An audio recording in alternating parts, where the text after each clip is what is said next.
கோயில்களில் போனால் ஒரு வைப்ரேஷன் தெரியுதுன்னு சொல்கிறாங்களே, அதெல்லாம் உண்மையா? இப்போது ஒரு சங்கு எடுத்து காதில் வச்சிங்கன்னா ஓம் நாதம் கேட்கும். ஒரு டம்ளர் எடுத்து காதில் வச்சிங்கன்னா ஓம்ங்கிற சத்தம் கேட்கும். அதனால் அந்த டம்ளருக்குள்ளே ஓம் இருக்குது, சங்கில் ஓம் இருக்குன்னு அர்த்தம் இல்லை. காற்று போய் சுழன்று வருவதனுடைய அந்த ஓசையை நாம் ஓம் அப்படின்னு கேட்குறோம். அப்போ ஓம்ங்கிறது எல்லா இடத்துலையும் இருக்குன்னு அர்த்தம்.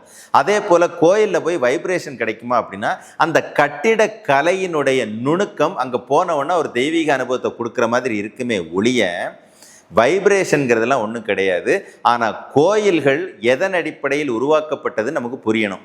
அண்டத்தில் உள்ளதே பிண்டத்திலும். இங்கே கோயில் இருக்குது, கோயிலில் ஒரு கருவறை இருக்குது, கருவறையில் ஒரு சாமி இருக்குது. அதே மாதிரி இங்கே ஒரு கோயில் இருக்குது, இங்கேயும் ஒரு கருவறை இருக்குது, இங்கேயும் ஒரு சாமி இருக்குது. அதை நீ புரிஞ்சிக்கிறதுக்கான ரூட் மேப்பை வெளியில் போட்டிருக்கோங்கிறது தான் உண்மையை ஒழிய, கோயிலில் போய் வைப்ரேஷனை தேடிக்கிட்டே இருந்தீங்கன்னா இங்கே இருக்கிற உண்மையான வைப்ரேஷன் கடைசி வரைக்கும் தெரியாமலே போயிடும்.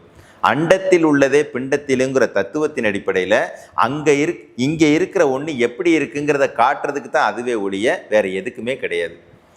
குருவே சரணம்.